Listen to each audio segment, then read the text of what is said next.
Welcome guys, welcome back to P2P। आज हम लोग पढ़ने वाले हैं चैप्टर 4, क्योंकि लास्ट जो एक्सरसाइज हमने की थी वो चैप्टर 3 की 3.3 एक्सरसाइज की थी और उसको हमने पूरी तरीके से कंप्लीट कर दिया था। तो उसमें हमने पढ़ा था पेयर ऑफ लीनियर इक्वेशंस और उसमें उसके सॉल्यूशन देखे थे सारे। अगर आपने वो वीडियो नहीं देखे हुए हैं तो उसके 3 वीडियोस हैं, 3.1 का, 3.2 का और 3.3 का, वो आप देख सकते हो। आज हम लोग पढ़ने वाले हैं चैप्टर 4 क्वाड्रेटिक इक्वेशंस। तो क्वाड्रेटिक इक्वेशंस में हमने चैप्टर 2 में भी इसका थोड़ा सा इंट्रोडक्शन पढ़ा था और उसमें हमने सिर्फ इंट्रोडक्शन टाइप ही पढ़ा था, उसमें बहुत डीप हम नहीं घुसे थे। लेकिन चैप्टर 4 में हमें फुल फ्लेज्ड क्वाड्रेटिक इक्वेशन पढ़नी है। तो शुरू में हम इसके थोड़ा सा देखेंगे इसका इंट्रोडक्शन, प्लस शुरू में रिवाइज भी करेंगे कि क्या होता है क्वाड्रेटिक इक्वेशन और इसको सॉल्व करने के कौन से तरीके हैं, ये हम देखेंगे। बहुत ईजी है, बस इसका एक मेथड है जो थोड़ा सा ट्रिकी है। अगर आप वो समझ गए ना तो इसको सॉल्व करना बहुत ईजी है और इससे क्वेश्चन आता ही आता है हमेशा। ठीक है, तो आओ देखते हैं क्वाड्रेटिक इक्वेशंस क्या होती हैं। तो चैप्टर 4 है हमारा क्वाड्रेटिक इक्वेशन। देखो, सबसे पहले हम इसकी देखते हैं जनरल इक्वेशन, क्या कहें, general quadratic equation. General quadratic equation कैसे लिखते हैं हम? A x square plus B x plus C is equals to 0। General quadratic equation कैसी होती है? A x square plus B x plus C and A is not equals to 0। ये लिखना ज़रूरी है। अगर जनरल फॉर्म लिखने को आए, वैसे लिखने को नहीं आएगा, लेकिन मान लो तुमसे ऑब्जेक्टिव में पूछ ले तो हमेशा अगर ऑप्शन में ये चीज़ है तो यही वाला टिक करना है, a is not equals to 0। क्यों?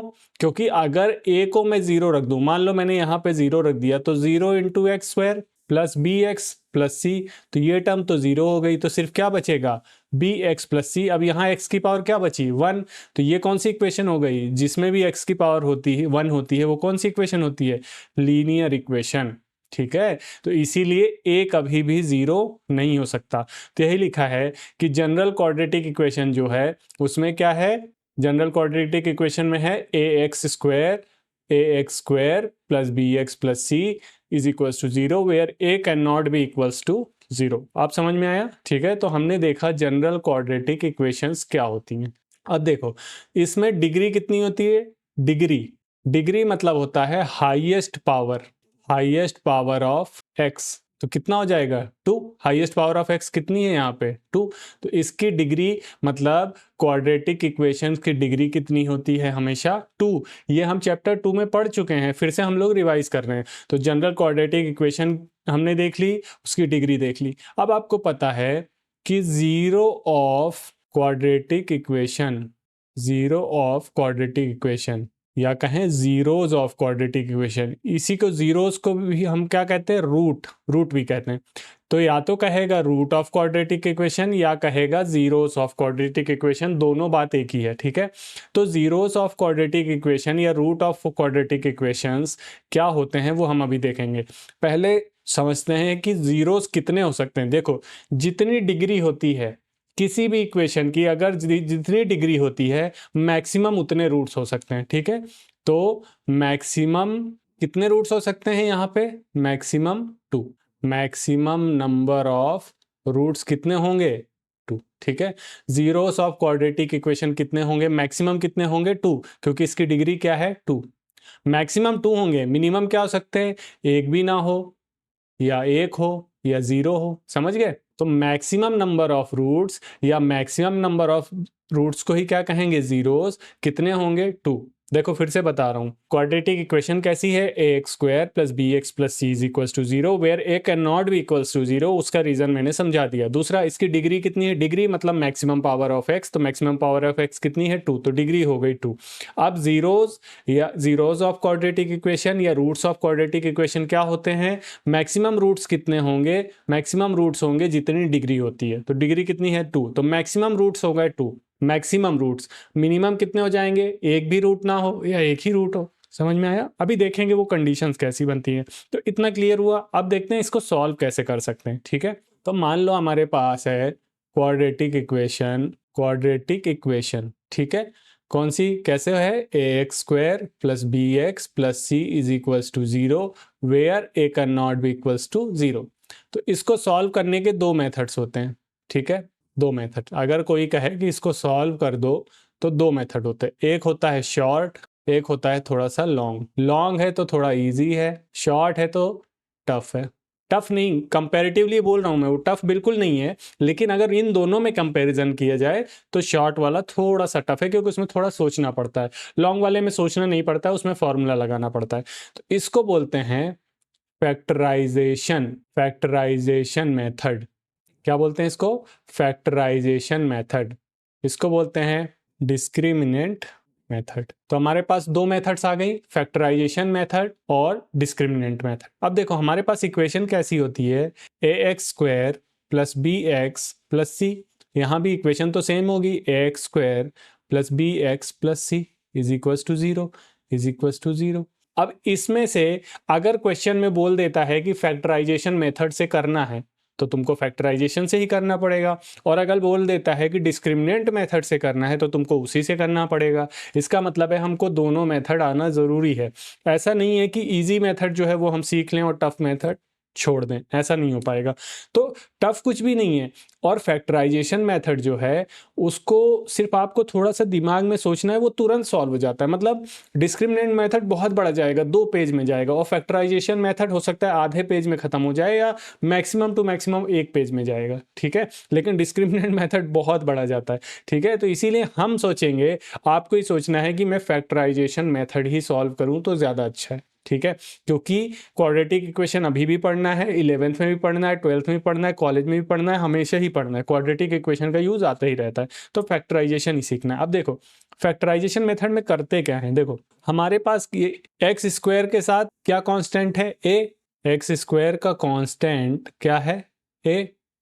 एक्स का कांस्टेंट क्या है, बी। एक्स का कांस्टेंट है बी, और एक और कांस्टेंट है सी, ठीक है। एक और कांस्टेंट है सी। देखो ये जो बीच वाली टर्म होती है, ये वाली बीच वाली टर्म, एक्स की टर्म, एक्स की टर्म जो होती है ना, हमें इसको तोड़ना पड़ता है, एक्स की टर्म को तोड़ना होता है। इसी तोड़ने को हम बोलते हैं फैक्टराइजेशन। इसी तोड़ने को क्या बोलते हैं, फैक्टराइजेशन। अब तोड़ना कैसे होता है, बीच वाली टर्म को हम ऐसे तोड़ते हैं कि अगर प्लस या माइनस करें, अच्छे से सुन लो, प्लस या माइनस करें तो बीच वाली टर्म बने, तो बीच वाली टर्म फिर से बन जाए, फिर से बन जाए। अभी समझ में आ जाएगा, अभी सिर्फ सुनो। प्लस या माइनस क्या है, प्लस या माइनस करने पे बीच वाली टर्म फिर से बन जाए, और अगर मल्टीप्लाई करें दोनों का, देखो 2 पार्ट में तोड़ना है, एक्स की टर्म को 2 पार्ट्स में तोड़ना है, 2 पार्ट्स में, 2 पार्ट में एक्स की टर्म को 2 पार्ट में तोड़ना है। तो 2 पार्ट है, तो जब उनका प्लस या माइनस करें तो क्या बनना चाहिए, फिर से बीच वाली टर्म बन जाना चाहिए। और जब मल्टीप्लाई करें तो मल्टीप्लाई करने पे क्या बनना चाहिए, सी इंटू ए। क्या बनना चाहिए, सी इंटू ए। सी कहाँ पे है, ये वाला, और ए कहाँ पे है, ये वाला, ठीक है। फैक्टराइजेशन मेथड में हमेशा बीच वाली टर्म को तोड़ेंगे। कैसे तोड़ेंगे कि प्लस या माइनस करें तो फिर से बीच वाली टर्म बने, और मल्टीप्लाई करें तो सी इंटू ए बने। शब्दों में नहीं समझना है, हमें समझना है क्वेश्चन में। फॉर एग्जाम्पल देखो, फॉर एग्जाम्पल मेरे कहने का मतलब है कि देखो मान लो लिखा है x square plus 4x plus 4 is equal to 0। तो बीच वाली टर्म कौन सी है, बीच वाली मतलब एक्स वाली टर्म, एक्स वाली टर्म कौन सी है, 4। ये इसको तोड़ना है, इसको हमको 2 पार्ट में तोड़ना है, ठीक है। और 2 पार्ट में तोड़ना है, कैसे तोड़ना है कि अगर प्लस या माइनस करें, प्लस या माइनस करें तो फिर से 4 ही बने। प्लस या माइनस करें तो क्या बने, फिर से 4 बने। और जब मल्टीप्लाई करें तो क्या बनना चाहिए, सी इंटू ए। तो सी क्या है, सी मतलब कांस्टेंट, 4 इंटू ए मतलब एक्स स्क्वायर के साथ क्या है 1, 4 इंटू 1 मतलब 4 बने। तो मल्टीप्लाई करें तो भी 4 बनना चाहिए, और प्लस या माइनस करें तो 4 बनना चाहिए। तो देखो इस 4 को मैं 2 पार्ट में तोड़ सकता हूँ, +2 और +2 तोड़ सकता हूँ। +2 और +2 तोड़ूंगा तो जब मैं जोड़ूंगा तो 2 + 2 कितना बनेगा, 4। और जब मैं मल्टीप्लाई करूंगा तब भी क्या बनेगा, 2 इंटू 2 4। तो मल्टीप्लाई करने पे भी 4 बन गया, और प्लस या माइनस करने पे भी 4 बन गया। आया समझ में। तो बीच वाली टर्म को तोड़ना है। अभी हम जब क्वेश्चन करेंगे तो आपको एकदम क्लियर हो जाएगा कि मैं क्या कह रहा हूँ, ठीक है। तो पहली एक्सरसाइज में हमें मोस्टली क्वेश्चन फैक्टराइजेशन मेथड से करने, ठीक है। तो यही थी थ्योरी। थ्योरी में हमने क्या पढ़ा कि जनरल इक्वेशन क्या होती है, उसकी डिग्री क्या होती है। डिग्री के बाद हमने पढ़ा कि उसमें मैक्सिमम नंबर ऑफ रूट्स कितने हो सकते हैं, डिग्री के बराबर हो सकते हैं। फिर हमने 2 मेथड्स पढ़ी और दोनों मेथड में मैंने फैक्टराइजेशन मेथड थोड़ा सा बताया है। इसको हम थ्योरी में ना पढ़ के हम पढ़ेंगे क्वेश्चन में, ठीक है। तो चलो करते हैं एक्सरसाइज 4.1। तो पहला क्वेश्चन देखो क्या कह रहा है, check whether the following are quadratic equations. पूछ रहा है कि क्या जो हम नीचे दे रहे हैं वो क्वाड्रेटिक इक्वेशंस हैं, हमको ये पता करके बताना है। तो देखो क्वाड्रेटिक इक्वेशन की क्या क्वालिटी होती है, क्वाड्रेटिक इक्वेशन की क्वालिटी होती है कि वो कैसा होना चाहिए, A x square plus B x plus C is equals to 0 where A can not be equals to 0। मतलब एक्स स्क्वायर वाली टर्म 0 नहीं हो सकती, एक्स स्क्वायर होना ही चाहिए, बाकी कुछ हो ना हो लेकिन एक्स स्क्वायर होना ही चाहिए। तो हमें बस कुछ नहीं करना है, इसको सिंप्लीफाई करना है। हर क्वेश्चन को क्या करना है, सिंप्लीफाई करके देखो क्या एक्स स्क्वायर है, अगर एक्स स्क्वायर है तो क्वाड्रेटिक हो गई, अगर एक्स स्क्वायर नहीं है तो क्वाड्रेटिक नहीं है। तो सिंपल पहला क्वेश्चन करते हैं। देखो ये क्या है, सॉल्यूशन करेंगे पहले का, क्या हो जाएगा, x प्लस 1 का whole square is equal to 2 into x minus 3। अब आप जानते हो ना a प्लस बी का होल स्क्वायर क्या होता है, a प्लस बी का whole square A square plus B square plus 2ab, यही होता है। तो यहां से रख दो, ए स्क्वायर मतलब क्या हो जाएगा, x square plus B square मतलब क्या हो जाएगा, 1 का square plus 2 into x into 1, ये हो गया, इज इक्वल्स टू अंदर मल्टीप्लाई करो तो 2x माइनस 2 इंटू 3। कोई दिक्कत, देखो एक्स स्क्वायर प्लस 1 का स्क्वायर 1, 2 इंटू एक्स इंटू 1 ये हो जाएगा 2x इज इक्वल्स टू ये हो जाएगा 2x, ये माइनस 6। सबको एक तरफ ले आओ तो x square plus 1 plus 2x minus 2x plus 6 is equals to 0। ये इधर आया तो माइनस 2x, ये इधर आया तो प्लस 6। अब देखो plus 2x minus 2x cancel हो गया तो क्या बचा, एक्स स्क्वायर प्लस 6 प्लस 1 कितना हो गया, 7 इज इक्वल्स टू 0। अब तुम बताओ ये क्वाड्रेटिक इक्वेशन है या नहीं है, बताओ। देखो इसमें एक्स स्क्वायर की टर्म है, एक्स स्क्वायर की टर्म जैसे ही है वैसे ही क्या हो जाएगा, क्वाड्रेटिक इक्वेशन। तो हम क्या लिखेंगे, yes it is a quadratic equation. हमको सिर्फ ये देखना है एक्स स्क्वायर की टर्म है या नहीं है, हमें एक्स की टर्म है या नहीं है उससे मतलब नहीं है, हमें कांस्टेंट है या नहीं है उससे मतलब नहीं है, समझ गए। एक्स स्क्वायर की टर्म है मतलब वो क्वाड्रेटिक इक्वेशन है।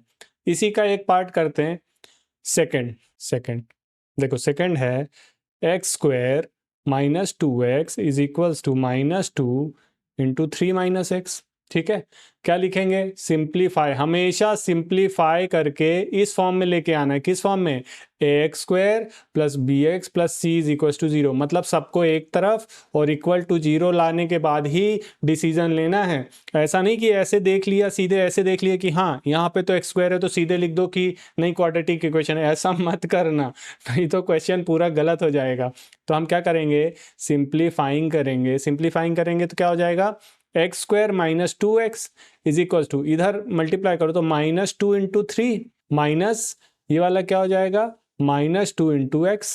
समझ में आया, ये माइनस ये वाला माइनस है और ये माइनस इसके साथ वाला है, तो ये हो गया x square minus 2x is equal to minus 6। अब ये माइनस माइनस क्या हो गया, प्लस और 2x, x square minus 2x, अब सबको इधर ले आओ, plus 6 minus 2x is equal to 0। अब देखो एक्स स्क्वायर माइनस 2x कितना हो जाएगा, माइनस के 4x plus 6 is equal to 0। अब देखो ये बन गई है, ऐसा दिखने लगा ना, x square plus b standard form में और इसमें एक्स स्क्वायर है। तो जैसे ही हमको स्टैंडर्ड फॉर्म में जमाने के बाद, स्टैंडर्ड फॉर्म में उसको अरेंज करने के बाद हमको अगर एक्स स्क्वायर दिख जाता है तो हम क्या लिखेंगे, yes it is a quadratic equation. I hope कि आपको समझ में आया होगा। इसी का थर्ड करते हैं, ये है थर्ड क्वेश्चन। थर्ड में क्या करेंगे, सिंप्लीफाई।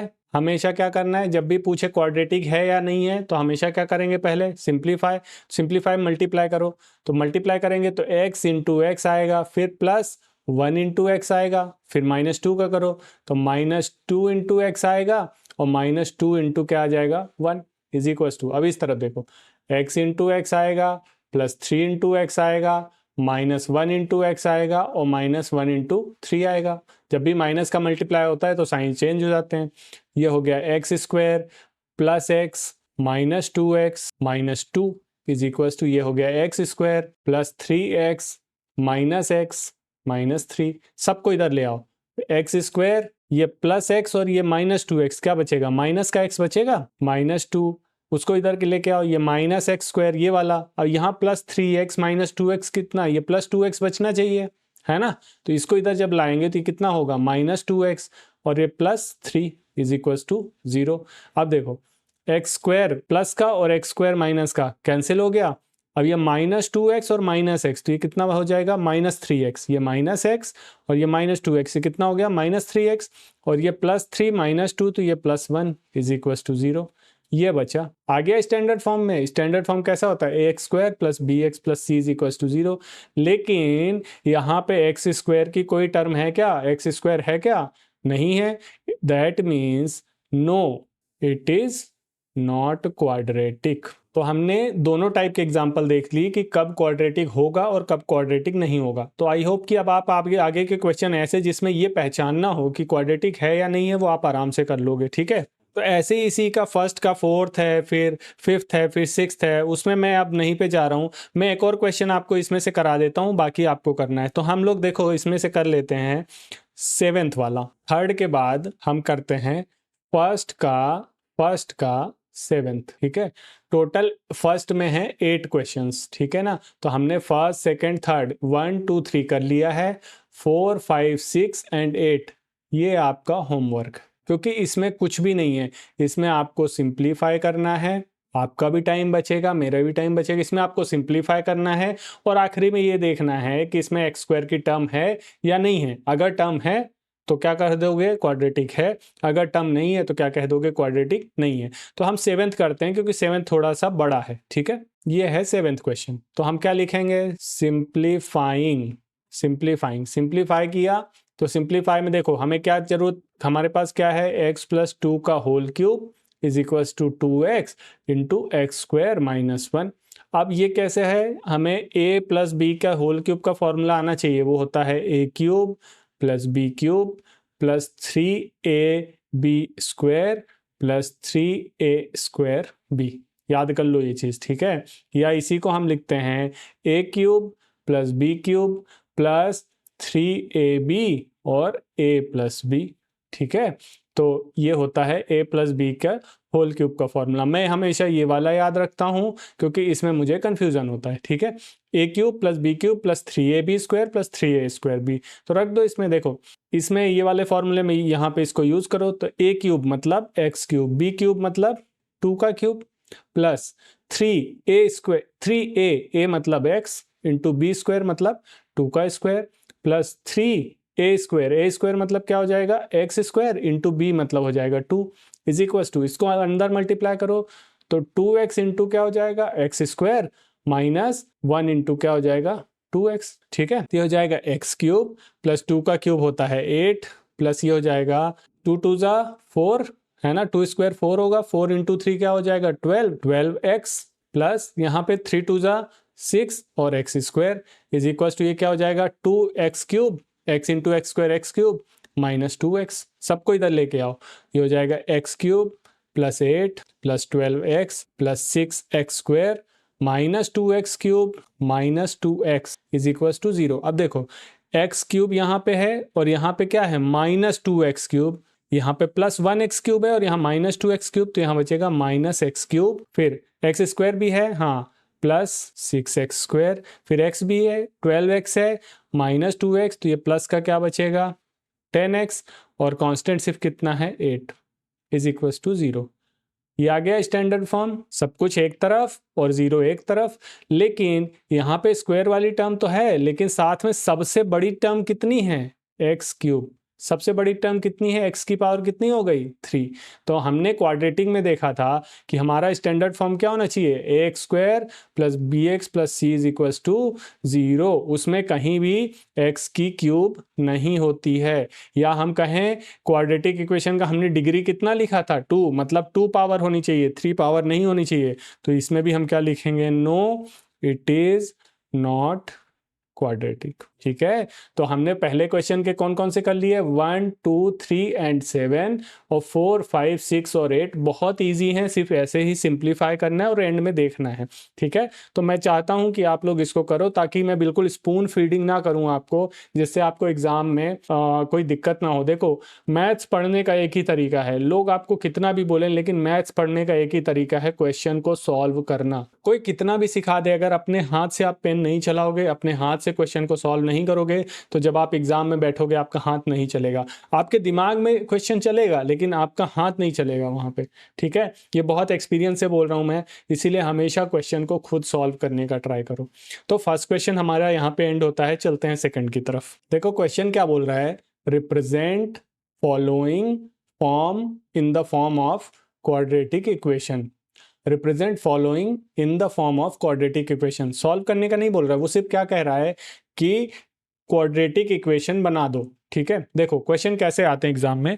एग्जाम में क्वेश्चन आते हैं कि या तो वो क्या कहेगा, जब उसका मूड अच्छा होगा, इजी क्वेश्चन देना होगा, तो क्या कहेगा, आपको क्वाड्रेटिक इक्वेशन दे देगा सीधे और कहेगा इसका आंसर निकालो। ज़्यादा से ज़्यादा वो ये कह देगा कि इसको, या तो वो सीधे कह देगा ये क्वाड्रेटिक इक्वेशन है, इसको तुम फैक्टराइजेशन मेथड से सॉल्व कर दो, या तो वो कह देगा ये क्वाड्रेटिक इक्वेशन है, इसको डिस्क्रिमिनेंट मेथड से सॉल्व कर दो, या तो सिर्फ वो क्वेश्चन दे देगा और कह देगा सॉल्व कर दो, मेथड भी नहीं लिखेगा, जो तुमको अच्छा लगता है उससे सॉल्व कर दो। ये हो गया ईजी क्वेश्चन। ठीक है, लेकिन जब टफ क्वेश्चन होगा तो वर्ड्स से खेलेगा।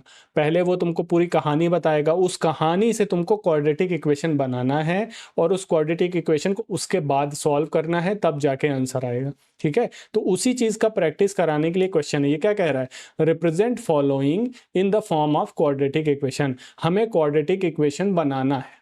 ठीक है, और सॉल्व करने के लिए नहीं लिखा है यहाँ पे, सिर्फ बनाने का लिखा है, क्योंकि हमें बनाने की प्रैक्टिस करना। अब देखो पहले क्वेश्चन को समझते हैं। क्वेश्चन क्या कह रहा है, the area of rectangular plot. हमारे पास कोई रेक्टेंगुलर प्लॉट है। रेक्टेंगल की प्रॉपर्टी पता है ना, दो साइड्स इक्वल रहती हैं। ठीक है, रेक्टेंगुलर प्लॉट का एरिया उसने क्या दिया है हमको, गिवन है एरिया, मान लेते हैं ये है ABCD। तो रेक्टेंगुलर प्लॉट का एरिया उसने कितना दे दिया है, 528 मीटर स्क्वायर। एरिया हमेशा मीटर स्क्वायर में रहेगा, सेंटीमीटर स्क्वायर में रहेगा, मिलीमीटर स्क्वायर में रहेगा, मतलब स्क्वायर की प्रॉपर्टी में रहेगा, स्क्वायर की पावर में रहेगा, है ना। उसने खुद दिया है 528 metre square. The length of the plot. अब देखो यहाँ पे रेक्टेंगल में एक चीज लेंथ होती है और एक क्या होती है, विड्थ। लेट, तो लेंथ मान लो क्या है, x। हम यहाँ लिखते हैं let length of the plot is x। कितना समझ में आया। हमने माना है कि let length of the plot is x and width भी मान लेते हैं, या इसी को बोलते हैं breadth of the plot is y, metre. ठीक है, ये लिखा है देखो, the area of rectangular plot इतना, the length of the plot in metre, length of the plot in metre is 1 more than 2 times the width. देखो question नहीं समझोगे ना तो फिर वहां सॉल्व नहीं। ये है मेन कहानी। क्या कह रहा है, लेंथ ऑफ द प्लॉट जो है, लेंथ ऑफ द प्लॉट मतलब क्या है, x। Length of the plot हमने क्या अज्यूम की, x। तो वो क्या कह रहा है, the length of the plot is 1 more than 2 times the width. Length जो है वो एक ज्यादा है, किससे, विड्थ के 2 times से भी एक ज्यादा है। तो हम लिखेंगे, क्या हमें क्या दिया है, लेंथ इज, क्या दिया है, length is 1 more than 2 times the width. आया समझ में। या हमें अभी y ना लिखें, यहाँ क्या लिखें, 2 times द विड्थ।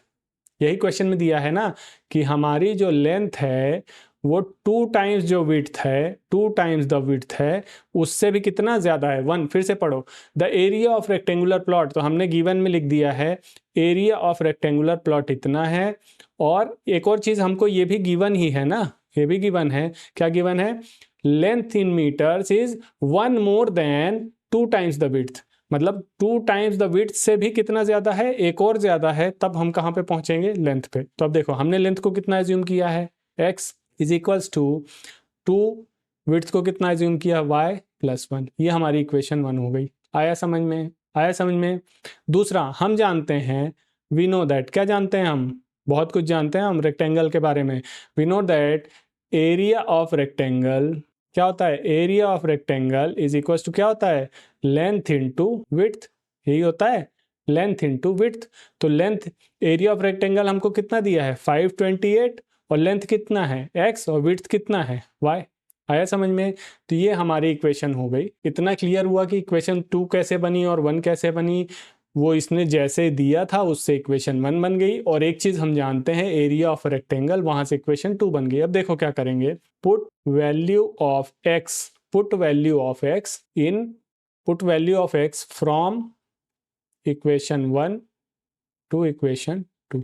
इक्वेशन 1 से x की वैल्यू कहाँ पे रखना है, 2 पे। तो हमारे पास 2 क्या है, x into y is equal to 528। Equation 1 से x की वैल्यू क्या हो जाएगी, 2y प्लस 1। तो यहाँ से x की जगह मैं रख दूंगा 2y plus 1 into y is equal to क्या हो गया 528। अब y का मल्टीप्लाई करो तो 2y, और y का मल्टीप्लाई होगा तो 2y इंटू वाई क्या हो जाएगा, 2y into y 2y square, plus 1 into y कितना हो जाएगा y इज इक्वल टू क्या हो जाएगा 528। तो ये हो जाएगा 2y square plus y minus 528 is equal to 0। देखो बन गई क्वाड्रेटिक इक्वेशन, है ना, क्योंकि a x square plus B x plus c के फॉर्म में हो गई ना। अब यहाँ x नहीं है, y है, बात तो वही है, a y square plus b y plus c जैसी है ना, क्वाड्रेटिक इक्वेशन तो है। तो यहाँ पे हम लिख देंगे this is required quadratic equation, required quadratic equation where y क्या है, यहाँ पे y क्या है, y क्या माना था हमने, y इज इक्वल्स टू, क्या माना था हमने, y is equals to width को माना था, where y is width of rectangle. आया समझ में? हमें इक्वेशन बनानी थी, कंडीशन दी हुई थी, कंडीशन से इक्वेशन बनाएंगे। अभी हम और क्वेश्चन करेंगे, क्वेश्चन को समझेंगे, उससे इक्वेशन बनाएंगे। अभी हमें सॉल्यूशन नहीं करना, हमें सिर्फ इक्वेशन बनाना है। तो जो मैं कह रहा था आपसे कि जब इजी करना होगा क्वेश्चन को, तो डायरेक्ट आपको ये इक्वेशन दे देगा, ये वाली, और कहेगा सॉल्व करो। तो आपको इतना सारा जो हमने काम किया वो काम आपका बच गया ना। तो जब भी इजी क्वेश्चन आएगा तो डायरेक्ट इक्वेशन आएगी और सॉल्व करने का आएगा, लेकिन जब थोड़ा सा टफ या लेंदी क्वेश्चन आएगा तो वो आपको वर्ड्स देगा, कोई अलग से एक लाइन देगा जिससे आपको इक्वेशन पहले बनानी पड़ेगी, उसके बाद सॉल्व करनी पड़ेगी। तो आई होप कि सेकंड का फर्स्ट पार्ट आपको समझ में आया होगा। अब हम चलते हैं सेकंड के सेकंड पार्ट की तरफ, ठीक है। देखो क्वेश्चन क्या कह रहा है, सेकंड का फर्स्ट पार्ट है ये, सेकंड का फर्स्ट पार्ट है, क्या कह रहा है, the product of two consecutive, पहले कॉन्जिक्यूटिव का मतलब समझो, कॉन्जिक्यूटिव मतलब होता है लगातार, क्या होता है, लगातार। The product of two consecutive positive integers, मतलब दो पॉजिटिव कॉन्जिक्यूटिव पॉजिटिव इंटीजर्स हैं, मतलब पॉजिटिव भी हैं और कॉन्जिक्यूटिव भी हैं, मतलब लगातार दो जो इंटीजर्स हैं उनका प्रोडक्ट कितना दिया है 306, यही हमको दिया है। अब वो आगे क्या लिख रहा है, we need to find the integers, है ना। मतलब अगर क्वेश्चन आएगा तो ये पूरा आएगा कि we need to find the, अगर पूरा लिखा रहेगा कि we need to find the integers तो हमें पूरा क्वेश्चन सॉल्व करना पड़ेगा। लेकिन अभी हमको बेसिक क्वेश्चन जो दिया है उसने सिर्फ बोला है कि इक्वेशन बना के छोड़ देना है। तो देखो the product of two consecutive positive integers, तो यहाँ पे देखो मान लो इंटीजर्स क्या हैं, वो इंटीजर्स होते हैं, पहले इंटीजर्स की डेफिनेशन हम पहले पढ़ चुके हैं, फिर भी मैं थोड़ा सा यहाँ बता रहा हूँ। इंटीजर्स होते हैं माइनस इन्फिनिटी से लेके प्लस इन्फिनिटी के बीच में जितने सारे नंबर आते हैं, मतलब -1 -2 -3, या ऐसे कहें -3 -2 -1 0 1 2 3, ऐसे इधर जाते जाओ इन्फिनिटी तक और ऐसे इधर जाते जाओ इन्फिनिटी तक। तो ये सारे नंबर्स क्या कहलाते हैं, इंटीजर्स, समझ गए। लेकिन इसने क्वेश्चन में क्या कहा है, two consecutive positive integers, positive integers मतलब हमें इतने की बात करना है, इधर इधर की, इधर से हमें कोई मतलब नहीं, ठीक है। कॉन्जिक्यूटिव मतलब लगातार, तो लगातार कैसे होते हैं, देखो 1 2 या 2 3 तभी लगातार है, या 3 4, मतलब अगर एक x है तो दूसरा क्या होगा, उसमें कितना जोड़ना है 1, लगातार तभी तो आएगा। एक x है तो दूसरा क्या हो जाएगा x + 1।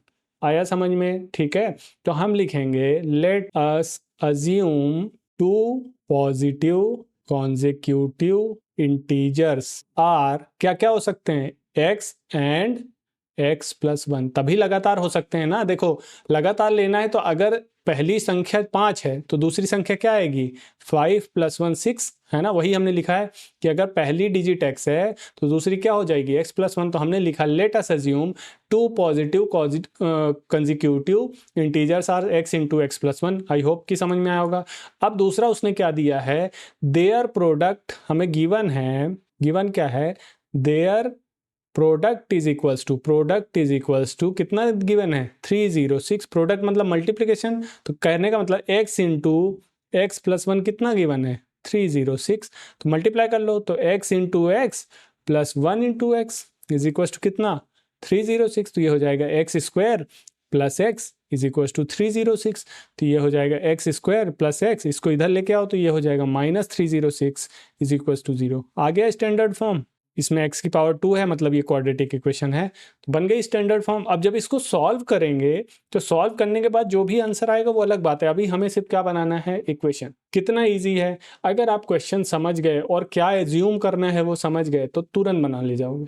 ठीक है, तो सेकंड का सेकंड खत्म, सेकंड का थर्ड पढ़ते हैं। देखो क्वेश्चन क्या कह रहा है, Rohan's mother is 26 years older than him. Rohan की जो मदर है वो उससे कितनी बड़ी है 26 ईयर्स। और दूसरी बात क्या कह रहा है, the product of their edges, उनकी एज का प्रोडक्ट क्या होगा 360, उनकी एज का प्रोडक्ट कितना होगा 360, लेकिन एक और कंडीशन दी है इसने 3 ईयर्स फ्रॉम नाउ, मतलब 3 साल बाद उनकी प्रोडक्ट का एज कितना होगा 360। अब यहां से इक्वेशन बनाना है। देखो हमको, मैंने पिछली एक्सरसाइज में जब एज वाला क्वेश्चन कराया था, जब भी एज का क्वेश्चन आए आपको हमेशा प्रेजेंट एज अज्यूम करनी है। अगर उसने ऐसा कुछ स्पेसिफाई नहीं किया है कि नहीं तुम पास्ट की एज करो या फ्यूचर की करो, तो आपको पहले हमेशा जब एज्यूम करनी है तो प्रेजेंट एज अज्यूम करनी है। ठीक है, तो यहाँ पे देखो हम क्या करते हैं कि let Rohan's age in years is x। Rohan की एज हमने कितनी मान ली x। अब देखो अकॉर्डिंग टू क्वेश्चन के अकॉर्डिंग अब सब चलेगा। हमने सिर्फ क्या अज्यूम किया है, रोहन की एज। अकॉर्डिंग टू क्वेश्चन क्या है, Rohan's mother is 26 years older than him. Rohan की मदर की एज कितनी हो जाएगी, जितना बड़ा रोहन है उससे कितनी ज्यादा है 26, तो उसमें प्लस कितना करना पड़ेगा 26 का। तो अब हम लिखेंगे according to question Rohan's mother age in years कितनी हो जाएगी, तो जितनी रोहन की एज है उसमें प्लस कितना करना पड़ेगा 26। यहां तक कोई डाउट हो तो बताओ। हमने क्या किया, रोहन की एज अज्यूम कर ली x, और क्वेश्चन में दिया था कि रोहन की जो मदर हैं वो उससे 26 साल बड़ी हैं, तो हमने रोहन की एज में 26 जोड़ दिया, तो ये क्या आ गया Rohan's mother age in years. हम एक चीज लिखना भूल गए, हम क्या लिखेंगे हमेशा, रोहन्स हमने क्या अज्यूम की है प्रेजेंट एज, हमेशा रोहन्स प्रेजेंट एज और रोहन्स मदर्स प्रेजेंट एज, हमेशा क्या अज्यूम करना है प्रेजेंट एज। ठीक है, अब क्वेश्चन में दूसरी कंडीशन क्या दी है कि 3 ईयर्स फ्रॉम नाउ, मतलब आज से 3 साल बाद दोनों की एज का प्रोडक्ट कितना है 360। तो पहले हम 3 साल बाद तो चलें, आफ्टर 3 ईयर्स 3 साल बाद रोहन से एज कितनी हो जाएगी, रोहन की एज कितनी होगी बताओ।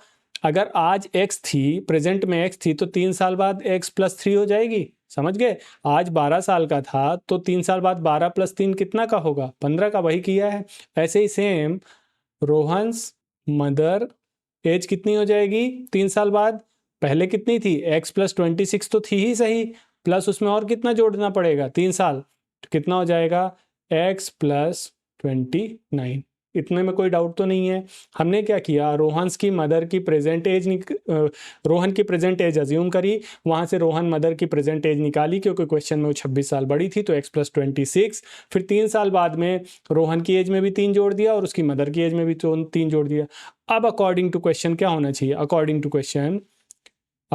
क्वेश्चन 3 साल बाद उन्होंने बोला है कि product of their ages is equals to 360, तो प्रोडक्ट ऑफ देयर एज करो, क्या है product of their age, x plus 3 into x plus 29 is equal to कितना आना चाहिए 360। तो ये हो जाएगा, मल्टीप्लाई करो x into x plus 29 into x plus 3 into x plus 3 into 29 is equal to 360। x into x x square, ये हो जाएगा 29x, ये हो जाएगा 3x, और ये हो जाएगा 3 इंटू 29 कितना होगा 81, हाँ 87, और वो 360 इधर आके माइनस का 360 हो जाएगा इज इक्वल टू 0। ये हो जाएगा एक्स स्क्वायर और 29x और प्लस 3x क्या हो जाएगा 32x। ये माइनस का कितना बचेगा, मल्टीप्लाई करो 373 आई थिंक, हाँ 373 इज इक्वल टू 0। तो ये बन गई इक्वेशन। ठीक है, यही क्वेश्चन में हमको इक्वेशन ही निकालनी थी। कितना इजी क्वेश्चन है। हमेशा प्रेजेंट एज अज्यूम करो, प्रेजेंट एज के बाद अकॉर्डिंग टू क्वेश्चन जो बोलता जाए वो करते जाओ और आखिरी में आपकी इक्वेशन बन के तैयार हो जाएगी। Maths needs a lot of practice. जितनी ज़्यादा प्रैक्टिस करोगे उतना आप, पता है मैंने मैथ्स पढ़ा है, मैंने 12th में भी मैथ्स लिया, फिर मैंने इंजीनियरिंग की, फिर मैंने और आगे जो भी पढ़ाई की उसमें मैथ्स बहुत डीप लेवल तक था। तो मैंने एक चीज़ सीखी है कि अगर मैथ्स को आप क्वेश्चन को सॉल्व करोगे ना तो आपका हाथ चलेगा अपने आप, दिमाग चले ना चले लेकिन आपका हाथ एग्जाम में फटाफट फटाफट चलेगा। आपके हाथ को इतनी आदत पड़ जाएगी ना, फटाक से एग्जाम में सॉल्व हो जाएंगे क्वेश्चन। 10th क्लास का जब मैंने एग्ज़ाम दिया था बोर्ड्स का, तो आई थिंक 1 घंटा 20 मिनट में मेरा पेपर कंप्लीट हो गया था। मुझे 96 मार्क्स आए थे। एक क्वेश्चन मेरा कोई थ्योरम थी वो मुझे नहीं आई थी, क्योंकि वो मैं उस सुबह ही अपने टीचर से वो सेम थ्योरम पूछने भी गया था, लेकिन पता नहीं वो जो भी रीज़न रहा वो समझा नहीं पाए, भीड़ बहुत थी। तो नहीं तो वो थ्योरम नहीं छूटती तो मेरे 100 मार्क्स आते पूरे। तो 96 मार्क्स आए और कितने घंटे में? 1 घंटा 20 मिनट में। मतलब you have enough time, time की कोई टेंशन नहीं। आपको अगर प्रैक्टिस है तो आप इतने धड़ाधड़ क्वेश्चन करोगे कि आपको पता भी नहीं चलेगा। ठीक है, तो उसकी टेंशन नहीं लेना है। तो हमारा सेकंड का थर्ड कंप्लीट होता है, चलते हैं फोर्थ की तरफ। देखो सेकंड का फोर्थ क्या कह रहा है, अ train travels a distance of 480 kilometre. एक ट्रेन कितनी दूर जा रही है? 480 kilometre at a uniform speed, है ना, at a uniform speed. Uniform speed मतलब होता है एक जैसी, मतलब ना स्पीड घट रही है ना बढ़ रही है। तो अगर वो एक जैसी स्पीड से जा रही है, वो स्पीड कुछ भी हो सकती है, मैं उसको एज्यूम कर लूंगा कुछ भी। तो कितनी डिस्टेंस ट्रेवल कर रही है वो? एक जैसी स्पीड में 480 किलोमीटर। दूसरा चीज क्या कह रहा है, if speed has been 8 kilometre per hour less, मतलब जितनी स्पीड से वो जा रही थी उसमें से अगर इतना और कम कर दें स्पीड, तो क्या कह रहा है, then it would have taken 3 hours more to cover the same distance. मतलब कि अगर मैं उसकी स्पीड, जिस स्पीड से उसने 480 किलोमीटर की डिस्टेंस कवर की थी, अगर उसमें से मैं स्पीड को 8 किलोमीटर पर आवर कम कर दूं तो उसको कितने घंटे ज़्यादा लग जाएंगे? 3 घंटे ज़्यादा लग जाएंगे। तो अब हमको क्वेश्चन को सॉल्व करना है। तो देखो हम क्या एज्यूम करेंगे, हमें क्या पता करना है? स्पीड। तो हम पता करेंगे let speed of the train, आप कुछ भी मान सकते हो, let speed of the train is equals to x kilometre per hour. हमेशा स्पीड की यूनिट क्या होती है? इसको बोलते हैं यूनिट। इसको क्या बोलते हैं? यूनिट। तो कहीं पे साइड में लिख दो, स्पीड की यूनिट क्या होती है? किलोमीटर पर आवर, या इसी को लिख सकते हैं मीटर पर सेकंड। ठीक है, लेकिन यहाँ पे किलोमीटर पर आवर उसने दिया है, इसलिए हम किलोमीटर पर यहाँ पे दिया है ना उसने। तो हमने क्या मान ली, let speed of the train, या कहें लेट यूनिफॉर्म, जो शुरू में उसने बोला let uniform speed of the train is equals to x kilometre per hour, है ना। अब देखो वी नो दैट, हम क्या जानते हैं, बहुत बचपन का फॉर्मूला बता रहा हूँ, शायद 6th क्लास का। We know that speed is equals to क्या होता है? स्पीड इज इक्वल्स टू होता है डिस्टेंस अपॉन टाइम। क्या होता है? Distance upon time. ठीक है, स्पीड इज इक्वल्स टू क्या होता है? Distance upon time. अगर मैं इसको टाइम को इधर लूँ तो टाइम इज इक्वल्स टू क्या हो जाएगा? Distance upon speed. इतना समझ में आया? देखो हमने स्पीड एज्यूम कर ली, कितनी एज्यूम कर ली? x kilometre per our. ठीक है, अब हम फॉर्मूला, ये वाला फॉर्मूला हम जानते हैं। ठीक है, ये नहीं जानते रहोगे तो क्वेश्चन नहीं सॉल्व कर पाओगे। कुछ चीज़ें देखो मैथ्स कैसे प्रोसीड करता है। मैथ्स में हमने जैसे मान लो फर्स्ट क्लास में 1 2 3 4 सीखा 10 तक, हमने सेकंड नर्सरी सेकंड में सीखा 20 तक, फिर हमने फर्स्ट क्लास में आके 50 तक गिनती सीख ली, फिर सेकंड में 100 तक गिनती सीख ली। तो जब मैं थर्ड क्लास पढ़ूंगा तो मुझसे ये उम्मीद की जाएगी कि मुझे 50 या 100 तक गिनती आती होगी। समझ में आया? तो जब आप 10th के क्वेश्चन करेंगे तो उसको ये एजम्पशन है एग्जामिनर को कि आपको 1 से लेके 9th तक का मैथ्स आता है, तब वो 10th का एग्जाम आप दे रहे हो। आ गई बात समझ में? इसीलिए इसके पीछे वाले फॉर्मूले वो आपको बार बार नहीं पढ़ाएगा। तो मैथ्स ऐसे ही बढ़ता है, मैथ्स के जो बेसिक फॉर्मूले हैं वो आपको हमेशा याद रहना चाहिए। ठीक है, तो ये बेसिक फॉर्मूला है। तो यहाँ से देखो हमारे क्वेश्चन के हिसाब से क्या होगा, अकॉर्डिंग टू क्वेश्चन क्या होगा? अकॉर्डिंग टू क्वेश्चन उसने बोला है कि फर्स्ट कंडीशन में हमारा टाइम जो है, टाइम कितना लगेगा हमें? Time is equal to distance कितनी है? 480 और स्पीड हमने क्या मानी है, x, ठीक है। तो ये हमारी इक्वेशन क्या हो गई, टाइम कितना हुआ, मान लो ये टाइम जो भी लगा, टाइम इज इक्वल्स टू, इसको अगर मैं यहाँ पे एज्यूम कर लूँ, let time taken is t hours. हमने क्या क्या अजम्पशन कर लिया, फिर से एक बार बता देता हूँ। लेट यूनिफॉर्म स्पीड, हमने ये तो समझ ही गए थे कि यूनिफॉर्म स्पीड हमने मान ली x किलोमीटर पर आवर, तो let time taken, total time कितना लिया उसने, टी आवर्स। इतना समझ में आया। अब वी नो दैट, ये तो मैंने समझा ही दिया था। अब अकॉर्डिंग टू क्वेश्चन कितना टाइम लेना चाहिए, इस फॉर्मूले के हिसाब से देखो, टाइम इज इक्वल टू क्या होना चाहिए, डिस्टेंस कितनी थी 480 और स्पीड कितनी थी x, तो टाइम को हमने क्या माना है, t is equal to 480 upon x। ये हो गई फर्स्ट इक्वेशन। सेकंड में वो क्या कह रहा है कि जब स्पीड कितनी कम हो जाती है, x माइनस 8 किलोमीटर से कम कर दो, तो न्यू स्पीड क्या हो गई, न्यू स्पीड, या हम इसी में लिख दें according to question new speed कितनी, न्यू स्पीड उसने बोली कि पुरानी स्पीड से कितना कम, 8 किलोमीटर पर आवर। तो न्यू टाइम उसने कितना बताया है, न्यू टाइम उसने बोला था कि अगर स्पीड 8 से डिक्रीज हो जाएगी तो टाइम कितने घंटे बढ़ जा रहा है, 3 आवर्स, ये लिखा हुआ है, टाइम बढ़ जा रहा है 3 घंटे। तो टाइम कितना हो जाएगा, हमारा ओल्ड जो टाइम था उसमें कितना ज़्यादा हो जाएगा, t+3। आया समझ में, ये चीज़ कहाँ से आई, बस यही खेल है पूरा। नई स्पीड, सब कुछ क्वेश्चन में दिया रहेगा, तुमको सिर्फ बनाना रहेगा। नई स्पीड उसने बोली थी कि अगर मैं स्पीड को 8 किलोमीटर पर आवर से कम कर दूं तो मेरा टाइम कितना बढ़ जाएगा, 3 घंटे, वही लिखा हुआ है। अब फिर से उसी फॉर्मूले में रख दो, फिर से उसी फॉर्मूले में रखेंगे तो टाइम इज इक्वल्स टू क्या होता है, डिस्टेंस अपॉन स्पीड। तो टाइम हो जाएगा इस बार t+3, डिस्टेंस तो सेम है 480 अपॉन स्पीड कितनी हो जाएगी, स्पीड है x माइनस 8। इतना समझ में आया, इतना क्लियर हुआ। अब देखो यहाँ आया t+3 into x minus 8 is equals to 480। आया समझ में, इसको आप इक्वेशन सेकंड नाम दे दो, ठीक है। ये t+3 इंटू एक्स माइनस 8। अब यहाँ से t की वैल्यू यहाँ से रख दो, देखो put value of t from equation 1 in equation 2, put value of t from equation 1 in equation 2। तो t की वैल्यू क्या रखोगे यहाँ पे, 480 अपॉन x प्लस 3, आया समझ में, into x minus 8 is equal to क्या हो जाएगा, 480, ठीक है।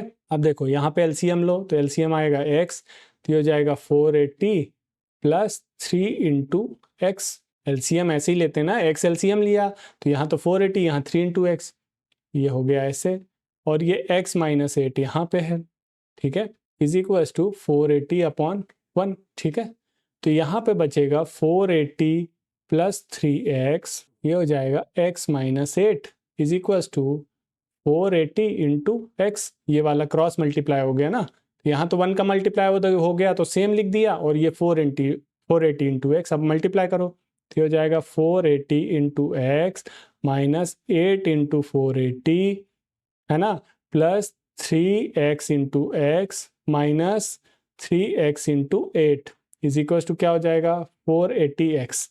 अब देखो 480x माइनस, इसको मल्टीप्लाई करो तो 5240 आएगा, ठीक है। कुछ गड़बड़ कर दी क्या मैंने, 3840 आएगा, ठीक है, 3840 प्लस ये कितना हो जाएगा 3x स्क्वायर, ये 8 into 3 24x is equal to 480x। सबको इधर ले आओ तो ये हो जाएगा 480x minus 3840 plus 3x square minus 24x minus 480x is equal to 0। देखो plus 480x minus 480x cancel हो गया, क्या बचा, ये बचा 3x square minus 24x minus 3840 is equal to 0। ये आपका आंसर हो गया, ये आपका आंसर हो गया। अभी इसमें से 3 कॉमन भी आ सकता है, take 3 common, take 3 common. 3 common का मतलब होता है सब में 3 का भाग दे देना, ठीक है, 3 का डिवाइड करना। तो देखो 3x square divide by 3 minus 24x divide by 3 minus 3840 divide by 3 is equal to 0 divide by 3। उधर भी भाग देना है, ऐसा नहीं कि इधर ही करके छोड़ दो। कॉमन लेने का मतलब होता है, सिंपल टर्म्स में कॉमन लेने का मतलब होता है भाग देना, ठीक है। तो 3 से 3 कैंसिल हुआ तो क्या बचा, एक्स स्क्वायर, यहाँ 8x, यहाँ 3 से करोगे तो 3 1 जा 3, 3 2 ज़ा 6, 3 8 ज़ा 24, ये 0/3 तो 0 आएगा। नई इक्वेशन क्या बन जाएगी ये? तो हो सकता है आपको आंसर में ये दी हुई हो, ठीक है? तो हमने इक्वेशन बनाई, आपको चाहिए तो मैं एक बार चाहो तो फिर से समझा सकता हूँ। देखो, हमने अज्यूम करी ट्रेन की speed x kilometre per hour और टाइम कितना अज्यूम करा t। तो we know that speed is equals to distance upon time, तो यहाँ से टाइम इज इक्वल्स टू, ये याद होना चाहिए, time is equals to distance upon speed. तो अकॉर्डिंग टू कंडीशन वन में टाइम कितना लगना चाहिए? डिस्टेंस थी 480 और स्पीड थी x, तो यहाँ से इक्वेशन 1 बन गई। सेकंड कंडीशन में नई स्पीड कितनी थी? 8 किलोमीटर लेस थी, नया टाइम कितना था? 3 घंटा ज़्यादा था, तो दोनों में जोड़ दिया। तो टाइम कितना हो जाएगा नए के हिसाब से? टाइम हो जाएगा t+3 यहाँ से, और डिस्टेंस तो सेम थी और स्पीड ये थी, इसका इधर इधर मल्टीप्लाई किया, क्रॉस इतना आया। और उसके बाद हमने यहाँ से ये t उठा के यहाँ पे रख दिया था और बस फिर उसके बाद सॉल्यूशन कर लिया, ठीक है? तो सॉल्यूशन करने के बाद बनी इक्वेशन ये। ओके, तो ये हमारा कंप्लीट हो गया है एक्सरसाइज 4.1, ठीक है? इसमें हमने अभी क्वाड्रेटिक इक्वेशंस को सॉल्व करना नहीं सीखा है, इसमें हमने क्वाड्रेटिक इक्वेशंस को बनाना सीखा है, प्लस क्वाड्रेटिक इक्वेशंस की प्रॉपर्टी सीखी। प्रॉपर्टी मतलब जनरल इक्वेशन क्या होती है, डिग्री क्या होती है, कब हम क्वाड्रेटिक इक्वेशन कहेंगे और कब नहीं कहेंगे, और हमने क्या सीखा कि कैसे हम क्वेश्चंस में क्वाड्रेटिक इक्वेशन बनाएंगे। अब हम नेक्स्ट जब एक्सरसाइज होगी तो उसमें सीखेंगे कि क्वाड्रेटिक इक्वेशन को सॉल्व कैसे करेंगे, और सॉल्व करने के कितने मेथड है? 2, फैक्टराइजेशन मेथड और डिस्क्रिमिनेंट मेथड। तो हम फैक्टराइजेशन से भी करेंगे और डिस्क्रिमिनेंट से भी करेंगे। तो अगर आपको आज का लेक्चर समझ में आया हो तो ज़रूर शेयर करना मेरा लेक्चर अपने दोस्तों के साथ, और आप भी सब्सक्राइब कर सकते हो। मिलते हैं नेक्स्ट लेक्चर में, बाय बाय।